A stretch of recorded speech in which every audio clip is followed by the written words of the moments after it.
Date मुझे याद नहीं, बट इतना याद है कि मेरी फैमिली 2 दिनों के लिए मौसी के वहाँ गई हुई थी। मेरा एग्ज़ाम था तो मैं घर पे रुक गया था। पहली रात तो कुछ नहीं हुआ, मैं देर रात पढ़ के सो गया। अगले दिन एग्ज़ाम दे के शाम को 7:30 बजे घर आया। ऑब्वियसली दरवाज़ा लॉक्ड था, तो दरवाज़ा अनलॉक करते ही मेरे आंखों के सामने अंधेरा छा गया, क्योंकि मैं सुबह निकलते वक्त लाइट ऑन करके नहीं गया था। हमारा मेन गेट खुलते ही सामने हमारा फ्रिज हुआ करता था, लाइट जल नहीं रही थी, विजिबिलिटी भी लो थी। मुझे लगा कि फ्रिज के सामने कोई खड़ा है, तो मैंने उतना ध्यान नहीं दिया। मैंने लाइट जला दी, फ्रेश हो गया, और क्योंकि एग्ज़ाम ख़त्म हुआ था तो कंप्यूटर ऑन करके यूट्यूब वीडियोस देखने लगा कि अचानक से मुझे फील हुआ कि एक ठंडा हवा का झोंका मेरे पीछे से निकल गया। हम लोग टॉप फ्लोर पे रहते थे तो ये पॉसिबल था, लेकिन उस वक्त सारे खिड़की और दरवाजे बंद थे। अब ये बोलते हुए भी मेरे को गूज़बम्स आ रहे हैं। मैंने पीछे मुड़ के देखा तो कोई नहीं था। अभी टाइम हुआ था 8 के करीब कुछ। मैंने अपने एक दोस्त को कॉल किया रात को रुकने के लिए। भाई को बहुत ही इंटरेस्ट है इन सुपरनैचुरल चीजों में, तो मेरा कॉल मिलते ही वो घर आने के लिए निकल पड़ा। मैं एक कॉमेडी मूवी लगा के देखने लगा, क्योंकि कॉमेडी इक्वल टू लेस डरावना, समझ रहे हो ना।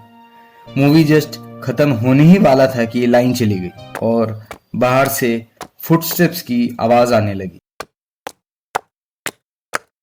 टॉप फ्लोर पे सिर्फ हम ही लोग रहते थे, बगल वाले फ्लैट्स खाली थे और घर अंधेरा था। इधर उधर हाथ मार के कैंडल निकाली और कैंडल जला दी। मुझे लगा कि मेरा दोस्त आया होगा, तो मैंने दरवाजा खोला तो कोई नहीं था। तो फिर मैं दरवाजा बंद करके कैंडल की रोशनी से मैं फोन ढूंढने लगा। फोन जस्ट मिला ही था कि दरवाजे पे एक नॉक हुआ।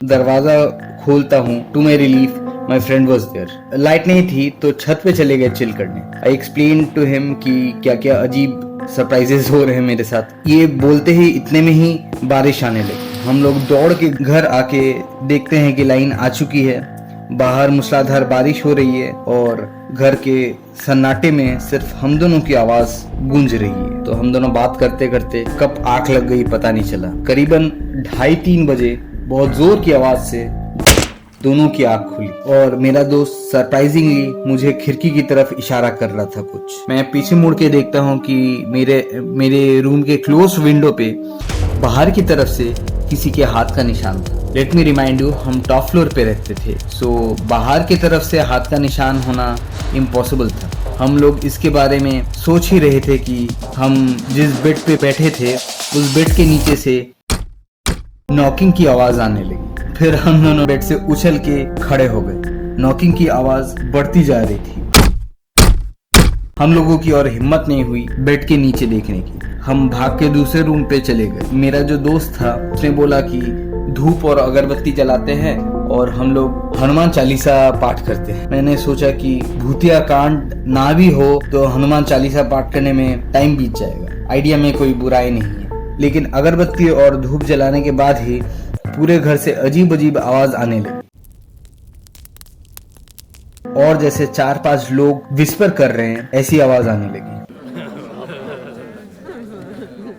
मूसलाधार बारिश हो रही थी बाहर और हम दोनों भी बात नहीं कर रहे थे, तो घर में वो अजीब आवाज ही गूंज रही थी। अब तक भी ठीक था। मसला तो तब सीरियस होने लगा जब लाइट ऑन ऑफ होने लगी, जैसे मूवीज में होता है ना, ठीक वैसी। मूसलाधार बारिश, बिजली की गड़गड़ाहट बाहर और अंदर ऐसे अजीब अजीब चीजें होना। भाई साहब उस वक्त तो पसीने छूटने लगे थे। इस सब से डिस्ट्रैक्ट होने के लिए हम बात करने लगे, फिर भी लाइट ऑन ऑफ हो रही थी तो हमने मेन स्विच ही ऑफ कर दी। पूरा घर अंधेरा हो गया।